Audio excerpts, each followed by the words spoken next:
mensaje que habíamos dejado hace 15 días, porque hace 8 días estuvimos en el tiempo de Santa Cena y hicimos un espacio, un alto en el camino sobre el tema que estamos hablando. Y estamos hablando sobre la soberanía de Dios, que es perfecta. Y estamos estudiando acerca del carácter de Dios en cuanto a la soberanía, un tema teológico que en algunos momentos es difícil, en algunos momentos ha sido confusión, en algunos momentos ha creado divisiones en iglesias o en las denominaciones. Y esto ha sido difícil de tratar, pero he querido ser muy objetivo y escritural para que nosotros podamos entender bíblicamente lo que el Señor en cuanto a su carácter de soberanía. Por eso estábamos en Deuteronomio 29:29. Vayan conmigo allí esta mañana. Deuteronomio 29:29, que es el versículo, digámoslo, central, y de ahí vamos a empezar a derivar todo el estudio esta mañana. Deuteronomio 29:29 nos dice: las cosas secretas pertenecen a Jehová nuestro Dios. Entonces, ¿hay cosas secretas? Sí. ¿Hay cosas que solo le pertenecen a Dios? Sí. ¿Él lo sabe? Claro. ¿Lo hará en su tiempo? Por supuesto. Bueno, una de ellas, muy sencilla: ¿cuándo volverá el Señor Jesucristo en las nubes por la iglesia? Nadie lo sabe. ¿Solo Él? Padre. Entonces hay cosas secretas. Pero yo quiero saber, pastor, yo quiero tener... No, no lo va a saber, no lo vamos a saber. Ahora, si ustedes recuerdan, en la historia más o menos en los años 70 hacia los 80, varias sectas hablaron de que sí iba a llegar y se fueron para un monte especial, una montaña, una caverna, y allí se quedaron esperando porque tal día, tal hora iba a ser. No sucedió.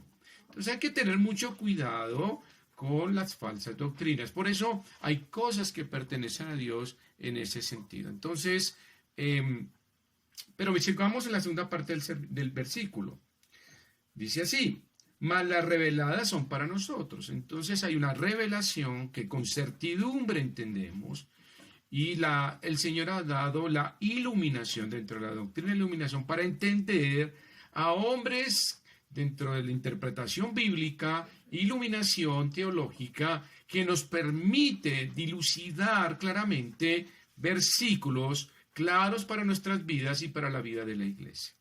Oremos esta mañana y que el Señor nos dé sabiduría, entendimiento, que sea su doctrina, que sea su corazón y su pensamiento en esta palabra, en esta mañana. Amado Padre, Señor, gracias por tu palabra y rogamos, Señor, que las cosas secretas sean tuyas, pero las reveladas permítenoslas entender. Y como dice tu palabra, que seamos oidores y hacedores de las cosas reveladas que hacen parte de nuestras vidas y que podamos ponerlas en nuestro corazón, Señor. Gracias por los que se unen esta mañana con nosotros. Gracias, Señor, porque puedan entender de la necesidad de un Cristo en sus vidas, de la necesidad de un Señor y un Salvador en sus vidas cada día. Lo pedimos en Cristo Jesús. Amén y amén. Muy bien, solo voy a hacer un pequeño resumen en cuanto a la primera parte para tener el contexto de lo que queremos decir. Algunas cosas son fáciles de entender en la Biblia, muy fáciles, como dice Deuteronomio, hay cosas reveladas. Por ejemplo, Romanos 3:23. Romanos 3:23 dice que todos somos pecadores, y entonces de entender porque yo soy pecador. Entonces hay cosas muy fáciles de entender en la Biblia, que todos somos pecadores. Romanos 5:8 nos dice que Dios nos ama, aun siendo pecadores, Cristo murió por nosotros. Entonces Dios nos ama, eso es fácil de entender. Hasta un niño lo entiende, y en la escuela dominical son las cosas que comenzamos a enseñarles directamente a los niños de la iglesia. Por aquí yo tengo algo que siempre lo cargo en mi Biblia, perdóneme, tengo aquí varias Biblias a la mano, pero lo tengo acá, perdóneme, lo tenía aquí listo, voy a sacarlo. Y es que siempre les enseñamos a los niños algo bien interesante. Este es un gusanito donde les enseñamos cómo funciona lo del pecado, un corazón aquí oscuro, cómo el Señor nos limpia de todo pecado con su sangre, el color rojo, nos hace blancos y nos da esa esperanza de la vida eterna, de un cielo maravilloso. Entonces, este es el gusanito llamado Gregorio, y lo tenemos en la iglesia en grande, pero esa es la manera, esto es lo revelado, esto es lo que podemos entender. Dios nos ama a todos, somos pecadores y nos ama, pero también Juan 3:16, un versículo nos dice claramente que responder al amor de Dios, el que responda al amor de Dios, entienda sus pecados, entienda el amor de Cristo, y el que responda recibe vida eterna. ¿Qué dice Juan 3:16? Juan 3:16 dice, porque de tal manera amó Dios al mundo, que ha dado su Hijo unigénito, para que todo aquel que en él cree no se pierda, mas tenga vida eterna. Entonces, todo aquel que reciba o responda a ese amor tiene vida eterna. Estas son las cosas reveladas que podemos entender y son fáciles de entender cuando se nos explica a la luz de la palabra de Dios. Por eso, hasta un niño puede recibir la salvación. El Evangelio está diseñado de una manera tan exquisita y perfecta que hasta los niños pueden entender que son pecadores y que necesitan a Cristo como Salvador personal. Yo entendí eso a los 7 años de edad. Aún era un niño. Y entendí mi condición. Ahora, a los 7 años, ¿cuántos pecados yo tendría? Pues yo no creo que muchos, pero sí pecaditos de mentir y romper vidrios y hacer algunas pilatunas. No haríamos pecados profundos. Pero entendí que necesitaba a Cristo. Necesitaba de ser transformada mi vida. De tal manera que lo entendí. Ahora, veamos la segunda parte. Hay algunas cosas en la Biblia difíciles de entender. Es lo que dice Deuteronomio 29. Por tanto, las cosas secretas pertenecen a Jehová nuestro Dios. Hay ciertas palabras, y las voy a leer simplemente como resumen, ciertas palabras que ya estudiamos en el predicación anterior. Dice, por ejemplo, las palabras que conocimiento previo o presencia, que se llama, la presencia, es decir, habla que Dios sabe todo y sabe quiénes serán salvos. Es interesante, ¿no? Entonces es el conocimiento o la decisión predeterminada del Señor de derramar su amor sobre nosotros y de su decisión de enviar a su Hijo. Pero Él conoce en esa presciencia, el conocimiento previo de quiénes serán salvos. Entonces usted dirá, pero eso es como extraño. ¿Él ya sabe cuáles son? Sí. ¿Y cómo? No, yo no lo sé. Por eso son las cosas secretas de Dios. Hay cosas que yo no le podré explicar esta mañana, porque pertenecen a Dios. Y no discutiremos con Dios, porque bien dice Isaías 55, mis pensamientos no son vuestros pensamientos, mis caminos vuestros caminos. Y 1 Corintios 2:16, ¿quién conocerá o instruirá la mente del Señor? Nadie. Entonces, de tal manera, hay palabras como estas, elección. La elección, ¿está en la Biblia? Claro que sí, Dios eligió a Moisés, al pueblo de Israel, a los apóstoles. Aún más, en Isaías 49, 1 y 5, dice Isaías, ese mismo lo dice, Dios me escogió desde el vientre para ser su siervo. Entonces mire que la palabra elección está en la Biblia. Sí, Dios ha elegido para sí algunos para un trabajo determinado. La palabra predestinación también existe. La palabra predestinación habla del ejercicio de la voluntad de Dios que se lleva a cabo, o Él lleva a cabo las cosas que Él ha determinado de antemano. Es decir, ha predestinado eso y eso sucede.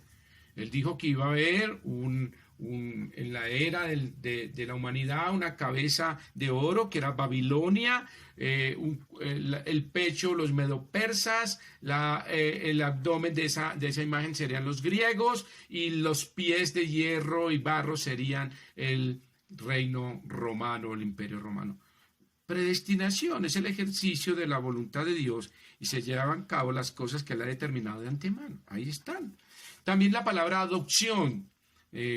Dios nos adoptó por medio de Jesucristo y nos puso en una posición, no en una relación, la relación de hijos, pero en esta es una posición de adopción. Entonces, estos son términos bíblicos que usted encontrará en Efesios 1, del 4 al 5, en Romanos 8, 28 al 30, en Romanos 9, 14, 16, 18 y 20. Lo estoy diciendo así, si está tomando nota. Y ahí encontramos que simplemente en todos estos versículos se encuentran estas palabras que existen en la Biblia y que hacen parte de Deuteronomio, las cosas secretas que pertenecen a Dios. Dios sabe quién será salvo. Dios predestina y tiene una ruta hecha para la humanidad. Ya está listo y se sabe que el Señor sabe qué va a hacer en el tiempo de la humanidad, en la era de la humanidad. Él ha conocido su presencia, ya lo sabe, y tiene ya destinado y predestinado, y tiene una elección y un conocimiento previo de todo esto. Entonces, hay algo interesante. Vayan conmigo a Romanos 9:15. Romanos 9:15. Lo que es Romanos capítulo 9 es muy interesante porque Pablo entra en este tema, un tema difícil, complicado teológicamente, que vuelvo y repito, ha creado muchas divisiones. Miren lo que dice Pablo en Romanos 9, vayan conmigo, 9:15. Dice así: pues a Moisés dice, tendré misericordia del que yo tenga misericordia y me compadeceré del que yo me compadezca. Queridos hermanos, y si ustedes miran todo el contexto, está hablando de que la misericordia de Dios está bajo sobre su soberanía o su voluntad. Esa misericordia de Dios está bajo su soberanía. Él hará misericordia con el que quiera, en su momento. Un ejemplo muy interesante, y si ustedes lo pueden ver en la disertación que hay ahí en el contexto, dice que Faraón endureció su corazón. Y si ustedes leen en alguna parte, dice que Dios endureció su corazón. No significa que Dios puso pecado en él, le puso la rebeldía, no, porque Dios no hace eso. Lo que significa es que Dios se separó de él y, como diríamos, quitó ese freno espiritual, esa sensibilidad al menos de temor, y dijo: Dios, te dejo solo, y se retira Dios, como va a suceder en un momento dado cuando venga el rapto de la iglesia. Cuando el rapto de la iglesia llegue, recuerden, ¿quién se va con los creyentes? El Espíritu Santo. Él es el que detiene al hombre de pecado. Significa que cuando salgamos nosotros, se va a desbordar el pecado de una forma espantosa, terrible, y el hombre de pecado, el anticristo, hará su aparición y empezará su reinado. Y habrá pues todo tipo de pecado sin freno alguno. Es igual. Simplemente Dios se retiró. Pero él dice, el versículo, que hará misericordia con el que quiera hacer misericordia. Significa aquí que claramente, y en estos versículos que hemos leído, existe un equilibrio perfecto en lo que es el amor de Dios y la justicia de Dios. En la Biblia existe este balance perfecto. Hay un amor extendido, pero hay una justicia perfecta. Su mano de misericordia está abierta, pero su juicio está listo en el futuro. ¿Las dos cosas están acá? Claro que sí. Hay elección o predestinación de que Dios ya ha determinado, sí, pero también hay libre albedrío. Entonces, todos estos versículos nos han llevado a entender que las dos doctrinas están perfectamente en equilibrio. Son verdaderas y están en la Biblia. Dios, en su presencia y en su predestinación y elección, en su adopción, ha determinado tener misericordia con el que quiera tener misericordia. Según Romanos 9:15. Él lo hace. ¿Y por qué? No lo sé. Él lo hace. Él, en su sabiduría, lo hace. Yo no soy quien para juzgar o entender o entrañar, Señor, revélame todo, ¿no? Él solamente nos va a revelar las cosas que necesitamos para nuestra vida espiritual, para ser verdaderos siervos e hijos de Dios.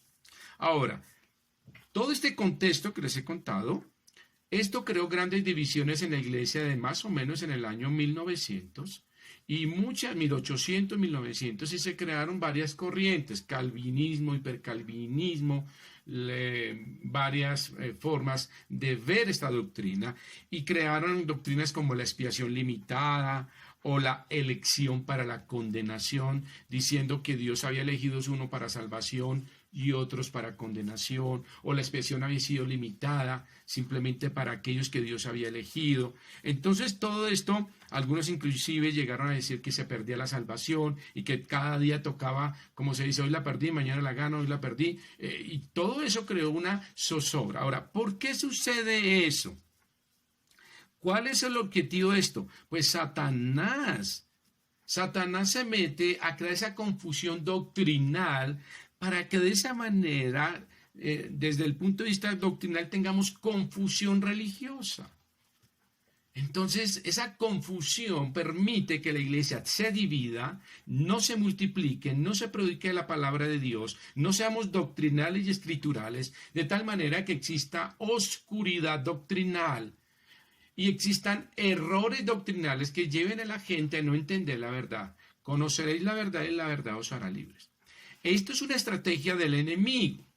Así como Satanás en la primera era de la iglesia la persiguió, persiguiendo en el circo romano, luego Satanás cambia la estrategia y se mete a la iglesia y comienza con los falsos maestros y los falsos profetas, sobre todo con falsos maestros, a meter doctrinas falsas para adulterar la palabra de Dios, crear confusión y dejar en la oscuridad a aquellos que querían buscar la luz. Por eso es tan importante, y ustedes me dirán, pastor, esto es un poquito, mucha teología, pero debemos entender claramente esto para saber dónde estamos. ¿Por qué somos cristianos? Porque somos de una denominación llamada bautistas. ¿Por qué decimos que somos cristocéntricos y bibliocéntricos? ¿Por qué decimos que seguimos predicando el Evangelio? ¿Por qué decimos que amamos al Cristo que nos amó primero? Si no entendemos esto, fácilmente vendrán vientos de doctrina y nos llevará. Cuando usted entiende esto claramente y alguien llega, toca su puerta de su casa y le dice, mire, hay un nuevo profeta llamado José Smith y este señor tuvo una revelación y todo esto y aquello. Cuando yo era joven, llegaron a mi casa. Yo tendría unos 12 años de edad. Y entraron a nuestra casa y los sentamos en la sala con mi mamá. Ya conocíamos al Señor. Ya íbamos a una iglesia. Ya estábamos en la iglesia. Y llegaron estos hombres muy bien vestidos, de ojos azules, rubios, con unas corbatas envidiables, con un maletín de cuero. Nos sentaron en la sala y nos hablaron de José Smith y nos llevaron al punto de arrodillarnos. ¿Por qué? Porque aún no habíamos recibido palabra de esta. Tenemos que conocer la palabra para no ser llevado por cualquier viento de doctrina. Pablo, una de las cosas que más le angustiaba, no solo lloraba y sus lágrimas eran por aquellos que no recibían a Cristo o aún no conocían el Evangelio, sino por aquellos que aún eran niños en la fe. Dice Pablo a la iglesia de Corinto, no podemos hablarlos como espirituales, sino como a carnales, como a niños. Pablo derramaba lágrimas para que Cristo fuera formado en ellos. ¿Cómo es Cristo formado? Cuando conocemos doctrina, cuando hablamos de doctrina y entendemos dónde tenemos nuestros pies firmes, en la roca eterna. Voy a decir algo con todo respeto y cariño, y con todo el respeto. Muchas personas buscan en la iglesia para pasar un buen tiempo, para que Dios le haga un milagro, para tener, que me puedan hacer sentir bien, una buena alabanza, música, qué sé yo. No, la razón de estar en la iglesia es conocer a Cristo y llegar a la estatura perfecta del varón, llegar a la estatura del varón perfecto, como dice Pablo.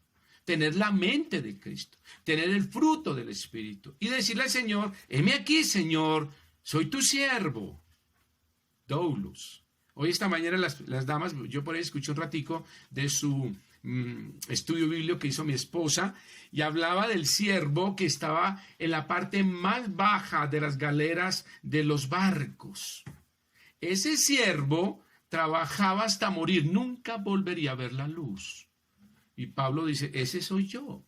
Yo no soy el siervo que estoy en el nivel 1, que algún día veré la luz y seré libertado porque tengo ciudadanía romana. Yo soy el siervo que estoy en la galera más baja y moriré moviendo el remo hasta morir. Entonces, de tal manera que eso es nuestra razón de estar en la iglesia. Cuando hablamos de doctrina, yo sé que a muchos con todo cariño, les aburre. Ay, pastor, háblenos más de ánimo, de bendiciones, de que Dios me dará. Sí, amén, eso está en la Biblia. Pero si no conocemos al Cristo de la Biblia, no podemos recibir las bendiciones. Tenemos que conocer al Dios de la Biblia, conocer su corazón y sus entrañas. Habrá cosas que no podremos entender porque son de Él. Pero las cosas reveladas fueron dadas para nosotros para cumplir la ley de Cristo en nuestras vidas. Amén por eso. Entonces Satanás es muy estratégico. Ahora, voy a darle esta mañana 3 puntos. 3 puntos. Este era el resumen para que los que estén conmigo podamos entender que la soberanía de Dios es perfecta y llena de gracia. La soberanía de Dios es perfecta y llena de gracia. Es decir, Él llama, Él escoge unos para sí, hay una elección, una predestinación, hay un conocimiento previo, los llama desde el vientre algunos. La soberanía de Dios es perfecta, Él tiene misericordia con el que ha de tener misericordia, Él lo hace. Yo no tengo por qué juzgar a Dios y decir, ¿y por qué Él sí y por qué Él no? No, Dios hace misericordia con el que quiere hacer misericordia. Pero lo importante de esto es que así como está, su soberanía es perfecta, está llena de gracia. Y vamos a ver por qué está llena de gracia. Porque alguien me diría, pastor, si según esto, y los que predican esta doctrina, que hay la elección, hay una elección para condenación y hay una elección para salvación. Los que predican esto, que es equivocado, podríamos llegar a una pregunta y decir, yo me condené porque Cristo no me eligió. ¿Qué respuesta usted daría? Es difícil. Entonces, ¿yo me condeno porque Cristo no me eligió? No, eso no dice la Biblia. No. La Biblia dice que Dios eligió a algunos para sí, pero para algunos sí es para su obra. Abraham, Moisés, José, Noé, bueno, podemos infinitos tener muchos. Mujeres, Hulda, tenemos a María, Esther, siempre tengo que hablar de mujeres porque mi esposa me dice, siempre nombra solo hombres, nombra también mujeres. Sí, tiene toda la razón. Dios en su gracia y en su soberanía usó mujeres también. Y en su soberanía también permitió aflicciones. Una de las cosas que más interesantes me hago siempre la pregunta es cómo Dios escogió a José, pero lo llenó de aflicciones. Qué contradicción, ¿no? Cómo Dios permitió en su soberanía, que es perfecta, José hallara la gracia de Dios a través de las aflicciones. Este joven de 15 años, hasta 15 años después, a los 30 años, Dios le restaura en el lugar segundo después de Faraón. Y entonces uno dice, ¿esa es la soberanía de Dios? Sí, era perfecta, porque el objetivo era salvar al pueblo de Israel a través de José.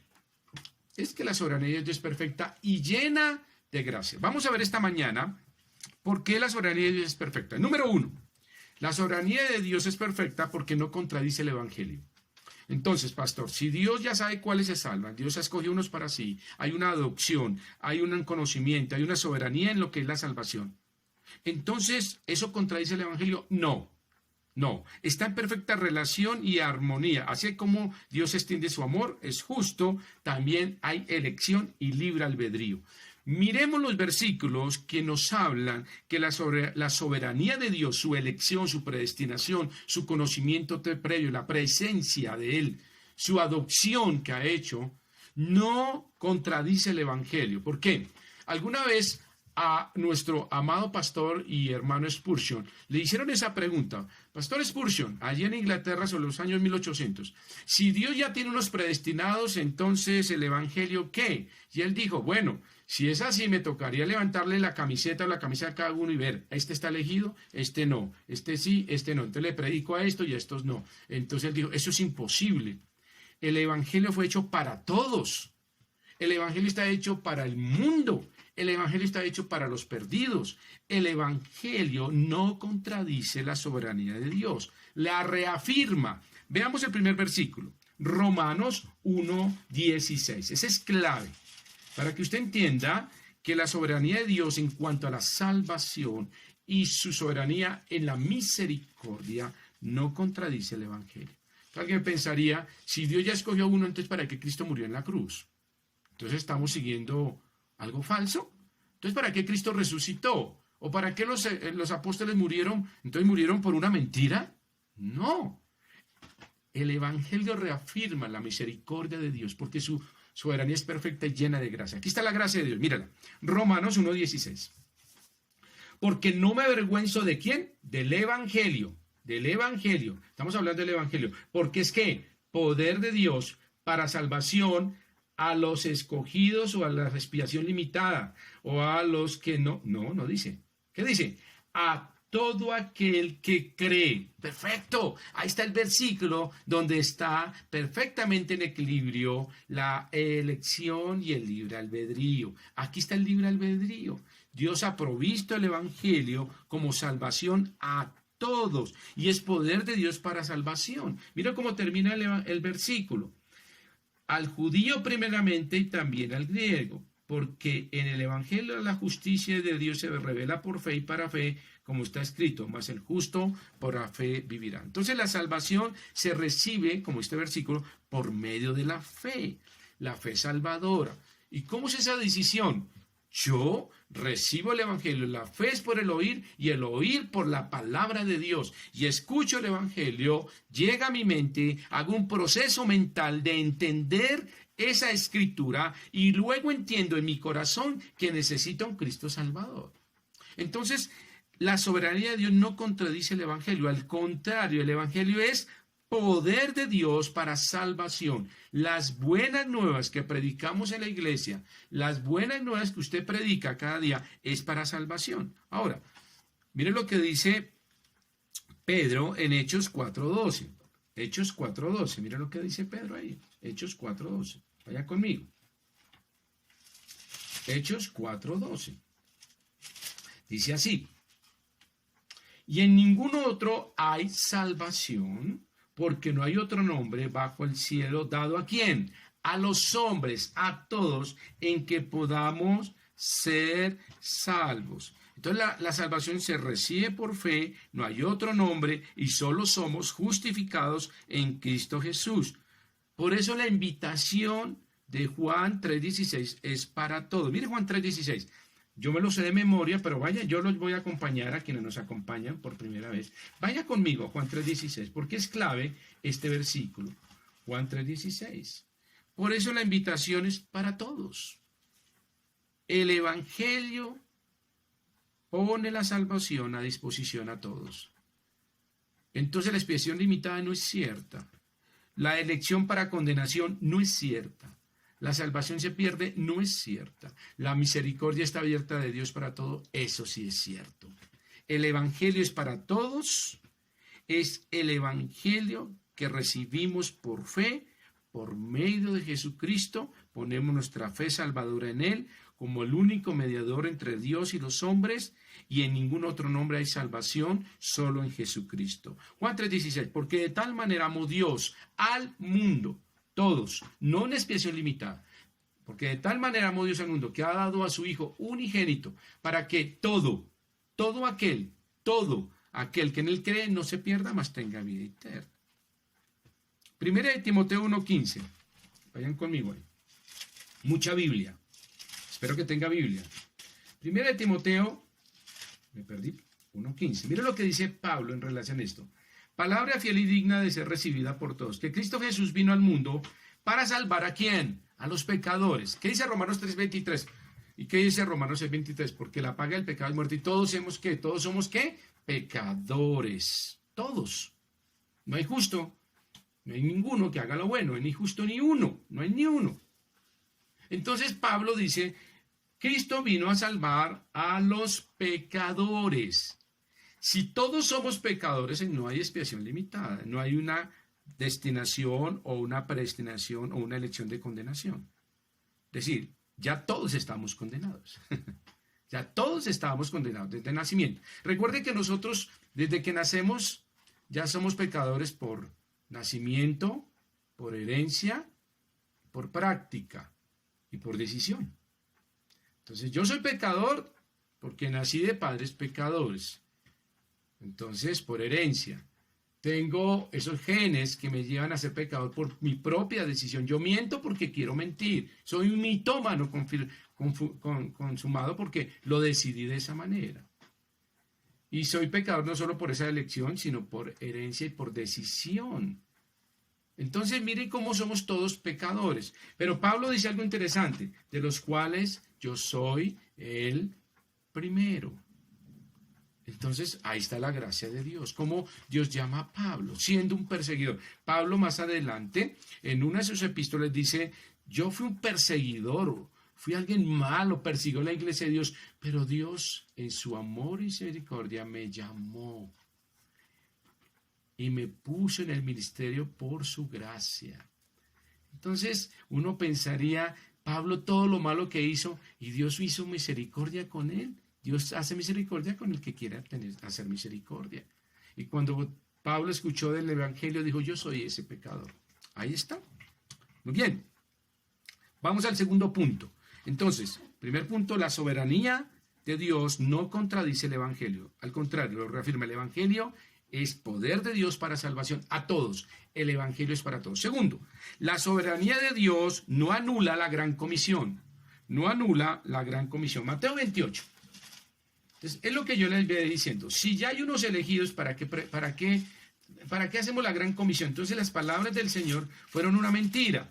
Entonces, ¿dónde caben las palabras de Mateo 28? Vayan conmigo, quienes están conmigo. Mateo 28, del 18 al 20. Jesús se acercó y les habló diciendo, toda potestad me es dada en el cielo y en la tierra.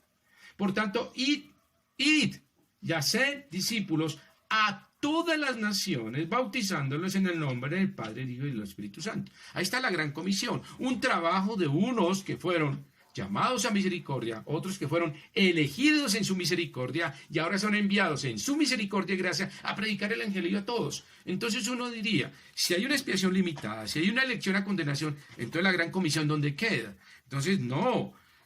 La soberanía de Dios no anula la gran comisión. Tenemos un deber en Mateo, enseñándoles, versículo 20, que guarden todas las cosas que os he mandado y que aquí yo estoy con vosotros todos los días hasta el fin del mundo. La gran comisión, las últimas palabras del Señor fueron que nos envió a todas partes a llevar el evangelio. Gracias a Dios hay casi iglesias en todo el mundo. La internet ha permitido que el evangelio se filtre en muchos hogares, en muchas ciudades, en muchos países y muchos donde está vetado hablar del evangelio ha llegado de esa manera. Entonces, la soberanía de Dios no anula la gran comisión. Al contrario, la soberanía de Dios nos da una mayor responsabilidad de hacer la gran comisión y hacer discípulos a todas las naciones. Entonces tenemos que hacerlo de esa manera. Mire que lo interesante de esto es que para muchas iglesias la gran comisión es la gran omisión. Tenemos ahorita un reto en la iglesia y es que uno de pastor ordenado, nuestro pastor Alfonso, sale a formar una iglesia con sus familias y con hermanos que van a estar apoyándole. Entonces, la pregunta es, ¿eso es lo que Dios quiere? Pero por supuesto, porque la gran comisión, nosotros no la podemos volver la gran omisión. ¿Qué significa? Qué rico que todos nos quedemos en el mismo lugar. Ay, pastor, todos juntos y tomamos tinto y Teresita trae los buñuelos en los viernes de oración y el hermano Octaviano trae los envueltos. La familia Ayala es la que traía los envueltos. El hermano Octaviano traía las arepitas que deliciosas. Otra familia traía unas mantecadas. Bueno, ay, pastor, quedémonos aquí. ¡Qué delicia! No. Esa no es la razón de la iglesia. La razón es la gran comisión. Y la gran comisión no anula la soberanía de Dios. Tenemos una responsabilidad. Tenemos que apoyar misiones, tenemos que abrir otra iglesia. Pastor, ¿usted cree que podríamos en unos 4 años abrir otra iglesia? Ojalá que sea antes. Entrenar a otro pastor y comisionarlo para ese lugar, pero por supuesto. ¿Qué habla Hechos 1.8? Vayan a Hechos 1.8. Entonces Hechos 1.8 tampoco tendría peso en la gran comisión, porque entonces, pastor, si el Señor ya sabe, Dios sabe quién va a ser salvo, si ya predestinó, si hay expiación limitada, si hay una elección a la condenación ya predeterminada, entonces Hechos 1:8, ¿en dónde queda? No, la soberanía de Dios, óigalo bien, no contradice el Evangelio y no anula la gran comisión. Miren lo que dice Hechos 1:8, ¿lo conocen? Yo estoy yendo allá para leerlo textualmente con los que me acompañan. ¿Qué dice? Ok, dice, pero recibiréis poder cuando haya venido sobre vosotros el Espíritu Santo y me seréis, ¿qué? Testigos en Jerusalén, en Judea y en Samaria y hasta lo último en la tierra. Ahora, si ya hay unos elegidos, entonces ¿para qué testificar? ¿Para qué hacer la gran comisión? No tiene sentido.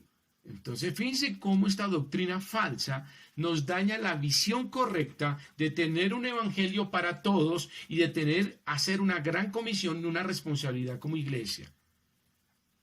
Nosotros estamos apoyando misioneros. Deseamos abrir más iglesias. Deseamos comprar más Biblias. ¿Cómo se logra eso? Cuando asumimos la responsabilidad de la gran comisión. Algunos me decían, pastor, pero si algunos hermanos se van de la iglesia y quedamos más poquitos. Amén. ¿Por qué? Porque es el Señor el que añade. Y es el desafío de la gran comisión. Nosotros no estamos sino para multiplicarnos. Ese es el deseo del Señor. Esa es la obra del Señor. Entonces, estamos de esa manera. Romanos capítulo 10, vayan conmigo a Romanos capítulo 10, otro versículo que quedaría sin pie si fuera cierto lo de la expiación limitada. Romanos capítulo 10. Quiero ser vehemente en esto porque la soberanía de Dios es perfecta y llena de gracia, con un evangelio para todos, con una gran comisión que es una responsabilidad. Pero Romanos 10 creo que es el culmen de lo que nos dice nos dice de la perfecta salvación en libre albedrío y en elección de Dios, la predestinación. Mire lo que dice. Versículos 13 al 15. Porque todo aquel que invocara el nombre del Señor será salvo. Todo aquel, todo. No habla de una limitación, de un número exclusivo, de un grupo élite, de aquellos que tienen marcada ya la camiseta. Soy salvo, no importa si soy malo. Haré lo que quiera. No funciona de esa manera. No es así, no funciona de esa manera. Ahora mire, ¿cómo pues invocarán a aquel en el cual no han creído? ¿Y cómo creerán en aquel que no han oído? ¿Y cómo irán sin haber quien les predique? ¿Y cómo predicarán si no fueren enviados? Como está escrito, cuán hermosos son los pies de los que anuncian la paz, de los que anuncian buenas nuevas. Ahí está, la gran comisión. La soberanía de Dios, mis queridos hermanos, no contradice el Evangelio y no anula la gran comisión. Al contrario, le da mayor fuerza, responsabilidad y seriedad a lo que estamos hablando. Todos necesitan escuchar del Evangelio. Mis queridos hermanos, no callen. En casa, en su colegio, en cualquier lugar, hable de Dios. Hable de Dios. A través de mi trabajo he tenido la gran oportunidad y una bendición, porque ha sido una bendición de poder llegar a personas cuando me han dicho, quiero abortar.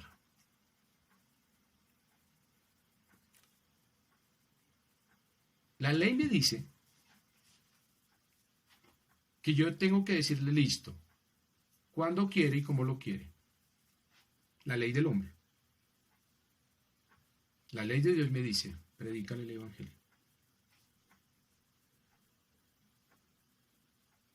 Y me acuerdo de Pedro cuando le dice, ¿a quién le haremos caso? ¿A los hombres o a Dios? Y Pedro dijo, ¿a Dios? Pedro, ¿te puede costar la vida? Sí. ¿Te pueden azotar? Sí. Mauricio, ¿puedes perder el trabajo? Sí. Es cierto.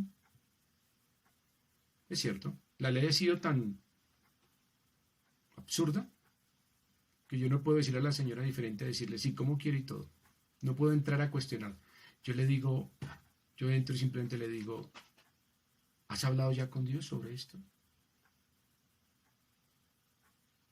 Y por la gracia de Dios, muchas de estas mujeres han desistido de ese acto de abortar a sus hijos. Y cuando ya hablamos y digo, ¿tú has hablado con Dios de esto? ¿Has pedido consejo de Él? No. ¿Quieres que hablemos del tema? y paro mi computador y le digo, Dios es bueno, Dios es sabio y Dios te cuidará.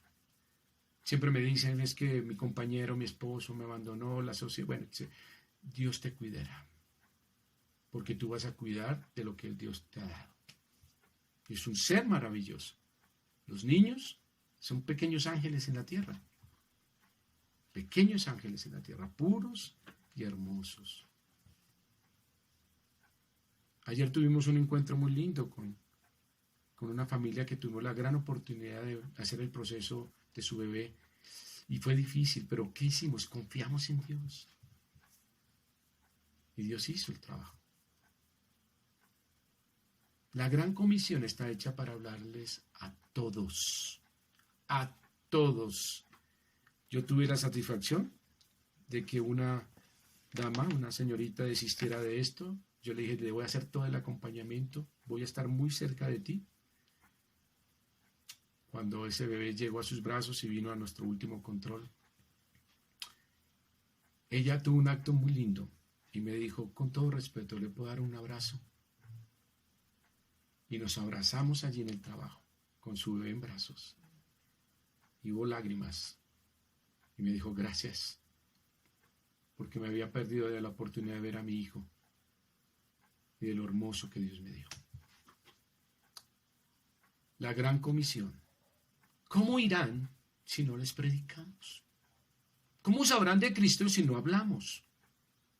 Ah, pastor, pero es que ya está la predestinación, ¿sabe cuáles serán salud? Sí, Dios sabe, tú no.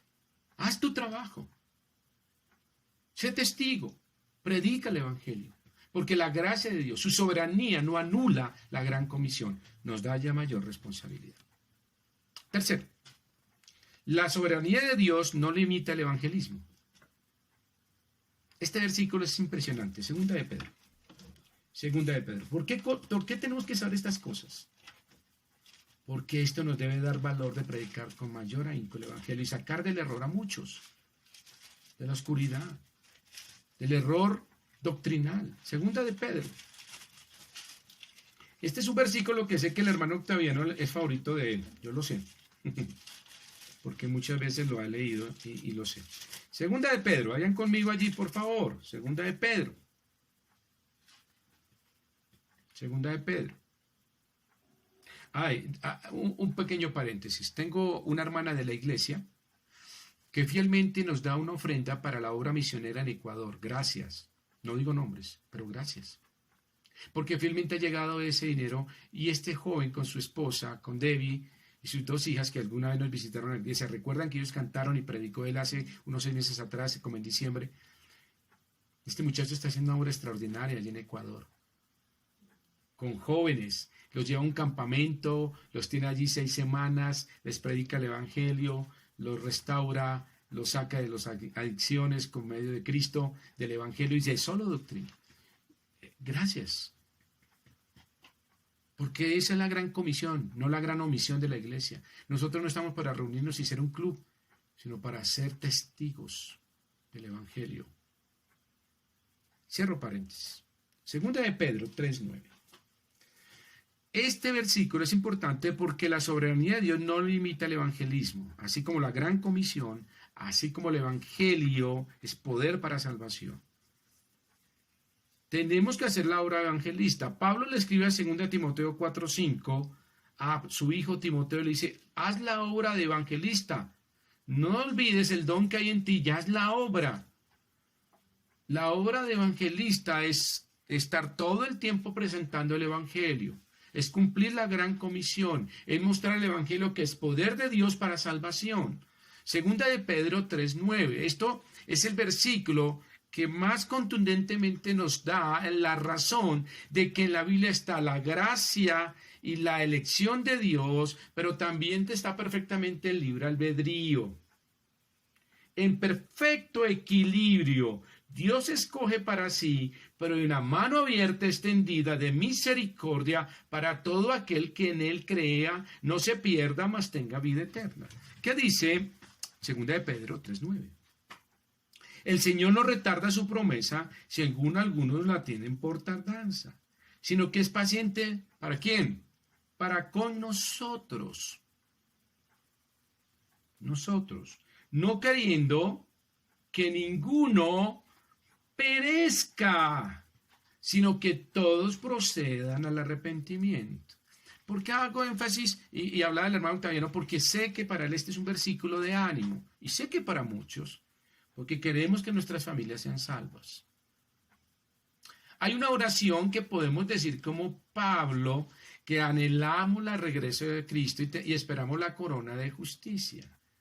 Pablo dice, yo anhelo, yo deseo tener esa corona. Vamos ahí un momentico a ese versículo, yo lo tengo aquí en mi Biblia, por favor. Un momentico acá, que Pablo lo habla de esa manera. Y lo digo porque es una forma de orar más interesante. Dice, segunda de Timoteo 4:7, he peleado la buena batalla, he acabado la carrera, he guardado la fe. Por lo demás me está guardada la corona de justicia, la cual me dará el Señor juez justo en aquel día, y no solo a mí, sino también a todos los que aman su venida. Pablo dice algo bien interesante acá, que él está esperando esa corona. Y oramos, Señor, vuelve, porque quiero esa corona, quiero verte. Pero sabe que muchos oramos y le decimos, Señor, un ratico más, porque yo quiero que ninguno perezca en mi familia, sino que todos procedan al arrepentimiento. No es tardanza lo que hay aquí, es misericordia lo que hay aquí, sino que es paciente para con nosotros. ¿Para qué? Paciente para que presentemos el Evangelio, que es poder de salvación, para que hagamos la gran comisión y para que hagamos la obra de evangelista. Miren lo que dice segunda de Timoteo. Ok, vayan a segunda de Timoteo, un poquito más atrás. Segunda de Timoteo, capítulo 4, versículo 5. Pero tú sé sobrio en todo, soporta las aflicciones, haz obra de evangelista y cumple tu ministerio. Y cumple tu ministerio. Pues, queridos hermanos, la iglesia primitiva se movía de esa manera. Si ustedes van un momentico a Hechos capítulo 2, versículo 41, en la primera predicación de Pedro, 3,000 fueron salvos. La obra de evangelista. Mis queridos hermanos, la soberanía de Dios no limita el evangelismo. Entonces, pues, pensaríamos que Pedro, ¿para qué hizo esa primera predicación? Si hay una expresión limitada, si hay unos elegidos y unos para salvación y unos para condenación. Entonces, Pedro perdió el tiempo. No, la primera predicación en Hechos 2:41 dice que 3,000. Yo quisiera como predicador y como predicador del evangelio y como Dios que me llamó en su misericordia y me puso en el ministerio por su gracia y amor. Ojalá Dios me diera la oportunidad un día de una predicación y aquí en el internet salieran caritas felices. Yo recibí a Cristo, y esto se llenara el mosaico de 3,000. Yo diría, uy, Señor, amén. Pero así funcionaba en la iglesia primitiva. En Hechos 4:4, en el segundo mensaje, 5,000. Entonces, ¿la soberanía de Dios va en contravía del evangelismo? Para nada. Tenemos que hacer la obra de evangelista.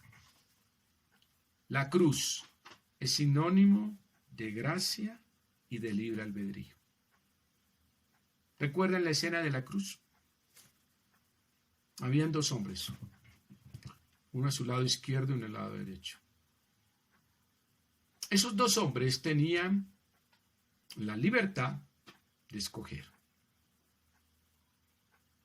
Y uno de ellos tomó la actitud de Pablo: Señor, yo soy un pecador, yo sí merezco estar acá, yo soy un ladrón. Y acude a la gracia de Dios. Y Cristo le dice: hoy estarás conmigo en el paraíso. Este hombre le dice: acuérdate de mí. No le dijo: te exijo, te pido, es un deber tú. No, si quieres. No, si puedes. Si quieres, sí. Si tú quieres hacer misericordia conmigo, hazlo. Romanos nos dice 9:15. Dios hace misericordia con el que quiera hacer misericordia. Y dice que el Señor le dijo: hoy estarás conmigo en el paraíso. Pero al otro lado, hay un hombre que le insultaba y tomó una decisión de rechazar a Cristo. Libre albedrío. Ahí estamos. Y usted escoge, o es el del lado o el del otro lado, no sabemos. Pero usted escoge en este tiempo. La soberanía de Dios no compromete su gracia, mis queridos hermanos, para nada. La soberanía de Dios es perfecta y llena de gracia. Y la salvación está a disposición de todo aquel en él cree. Efesios 2, 8, 9 dice, porque por gracia sois salvos por medio de la fe. Y esto no de vosotros, pues es un don de Dios, no por obras, para que nadie se gloríe. Hechos 16, 30, 31 dice, cree en el Señor Jesucristo y serás salvo. Cree. La invitación es creer. Usted no podrá llegar un día al cielo y de pronto Cristo verle a los ojos. Y usted no podrá decirle, Señor, pues yo no fui salvo porque tú no me elegiste. La respuesta será más bien, yo no soy salvo porque yo decidí no elegirte. El tema de la salvación está en nuestro corazón y en nuestras manos, porque hay un libre albedrío. El Evangelio fue hecho para todos, la gran comisión es nuestra responsabilidad, y el evangelismo y el Evangelio está hecho porque la paciencia de Dios está para que todos procedan al arrepentimiento. Nosotros no podremos llegar al cielo y decir, no, yo no, como tú no me elegiste, pues no me salvé. Entonces es tu culpa, Dios, de que yo me condene. No, y no, y no. La Biblia no dice eso. Algunos han tratado de decir que la Biblia dice eso. No, y no, y no. Usted será condenado no porque Dios no lo eligió, sino porque usted no decidió elegir a Dios. La cruz, el escenario de la cruz muestra al mundo al que rechaza y al que recibe. Usted decide hoy. La soberanía de Dios. Las cosas secretas son de Dios, pero las reveladas son para nosotros, para cumplir la ley de Jehová. Cierre sus ojos esta mañana, por favor. Y quiero invitarle a pensar lo que hemos hablado esta mañana. Tal vez usted se conecta por primera vez con nosotros. Tal vez usted me diga, pastor, ¿sabe que yo fui discipulado y adoctrinado de esta manera y pensé que esa era una verdad? Pero hoy entiendo que la misericordia de Dios y su tiempo es maravilloso porque Él quiere que todos procedamos al arrepentimiento. Y he entendido que la salvación y la vida eterna está en mis manos. Es decir, yo decido, después de oír. La fe viene por el oír y el oír por la palabra de Dios. Hoy he entendido que necesito recibir a Cristo. Si usted no ha recibido a Cristo, haga esta oración conmigo esta mañana. Señor, gracias porque he podido escuchar este mensaje. Gracias, Señor, porque mucho tiempo estuve en oscuridad y no conocía la verdad. Pensé que yo era salvo por obras, pensé que era salvo por ser buena gente, buen ciudadano, o un buen padre, o una buena esposa, o un buen hijo.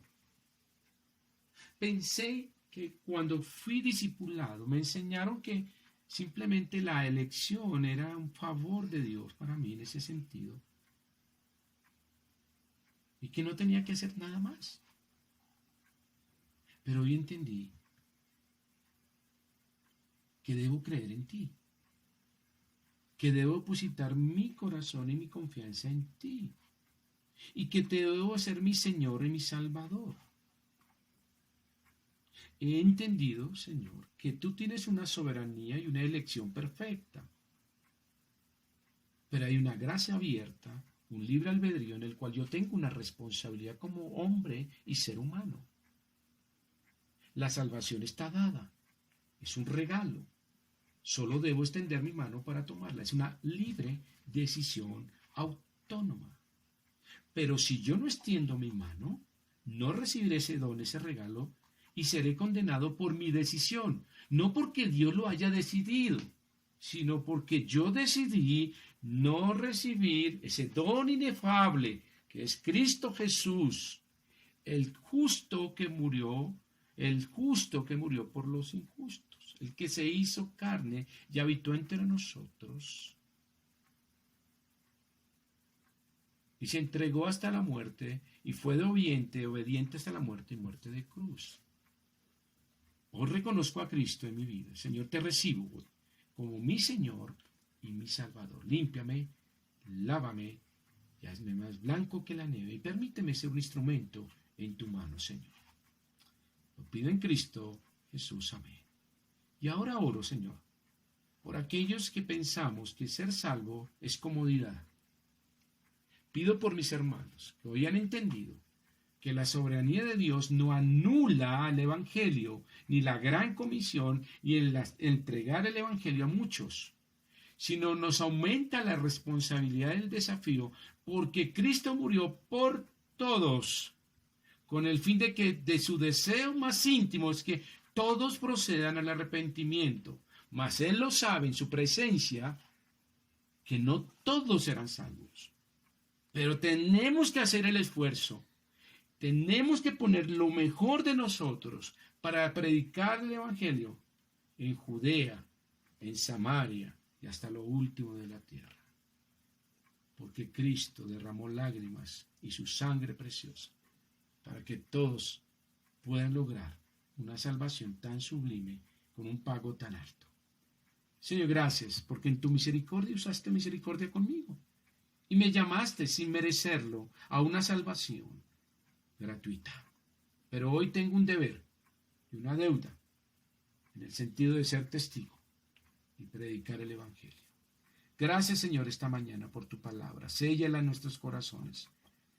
Gracias, Señor, por hacernos entender. Gracias te doy, Señor, como pastor, que me has ayudado a dilucidar en tu palabra y ha sido tu doctrina y tu corazón para explicarnos hoy, Señor, unas cosas a veces tan difíciles, que son reveladas de una forma muy difícil, pero nos has hecho entender, Señor, que tu soberanía es perfecta y llena de gracia. En Cristo Jesús lo pedimos. Amén y amén.